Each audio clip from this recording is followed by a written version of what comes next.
course presentation part 2, we were talking about the social, economic, and political setting here in Nashville. And really that's one of high growth, high development. Nashville's a boom town. That leads into governance over things that interact with the river. So that includes how the dams are used for flood control, what the guidelines are for power generation, and the development regulations around what's allowed to be developed on the river and nearby. All of that has an impact directly on the river. We're seeing that also frame up the users of the system. So there's a lot more recreational fishermen, a lot more recreational boaters. I would argue the barge system is as busy as it's ever been in terms of transport on the river.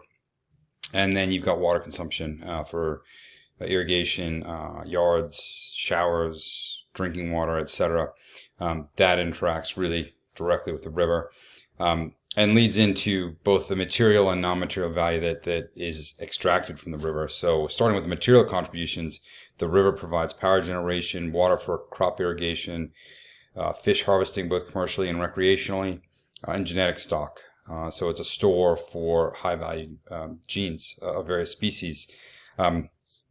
How that's managed, how those resources are consumed and harvested, flows back into the river, and then obviously, depending on what happens there, those things lead to, material outputs are affected basically by everything we're talking about, as well as the non-material values. How the river is used for recreation, people getting their soul back, as I mentioned earlier.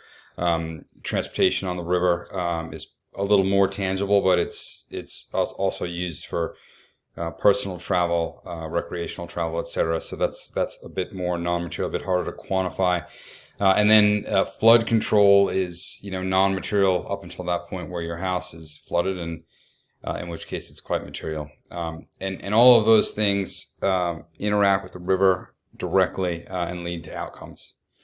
So some examples of outcomes are, what's the quality of the harvest of the recreational fish and the commercial fishery?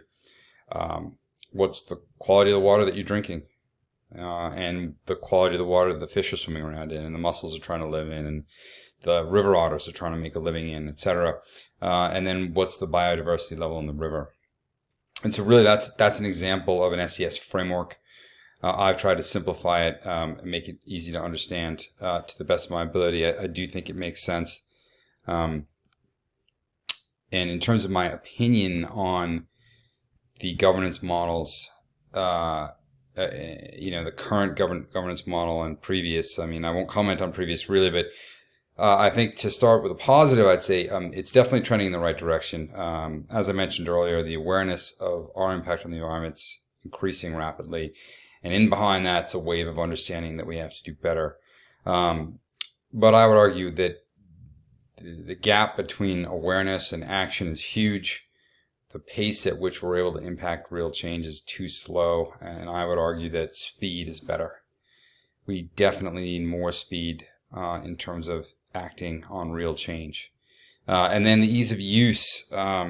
You've got the day-to-day people that are trying to execute on this, whether it's what recreational fishermen can and can't do on the river, what the boaters can and can't do, what commercial traffic's allowed, how you're supposed to consume water, how you're supposed to harvest if you're commercial. All those things, it's a complex model, and I understand what SES is trying for and doing in terms of the framework, but without something that, I'm from a software background, and you can have the best technology in the world, but if it's not easy to use, it's not going to get adopted. And I feel the same way about these models. They need to be easier to use, easier to understand and implement quickly, but still take into account all the variables. So that's tough to do, so I understand why it hasn't happened, but it needs to. My recommendations for the Cumberland specifically, we looked at some case studies earlier around dam removal, specifically by the Ohio EPA on the Cuyahoga River, if I'm saying that correctly. They're doing that to improve the quality of the water, and then therefore the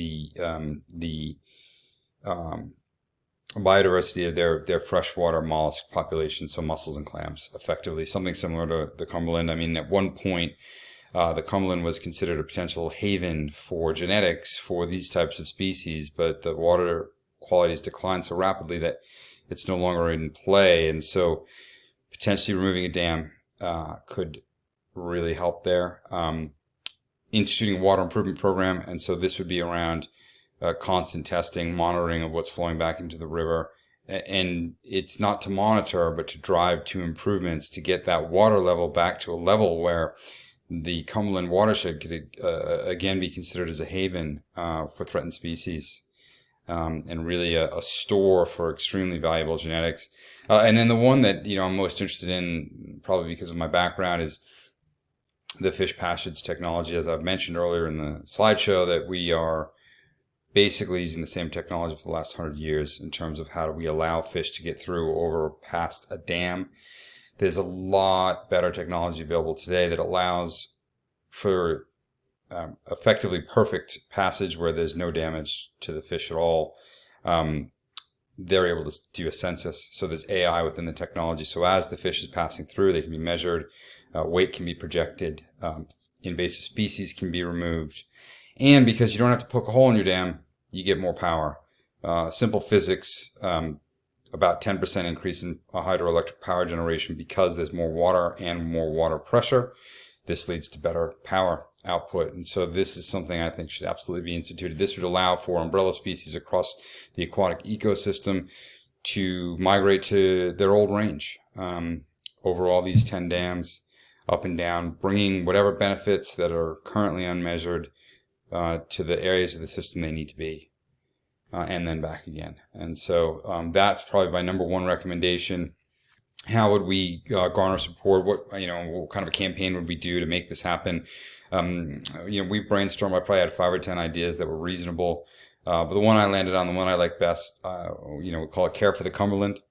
I vision it as a video series similar to what they did with Humans of New York, which started out as a written series. It is now a video series as well, but basically interview locals that work on the river, that live on the river, that have been on the river for generations, fishing guides that have been working the river for years and years and years, have them talk about their deep ties to the river, share their stories about what the Cumberland means to them and why it's important to them that it's protected, and why it should be important to the overall population of Nashville for it to be protected. And with that media format, you're not producing any trash. There's no plastic, there's no packaging, there's no paper, etc., which I really like.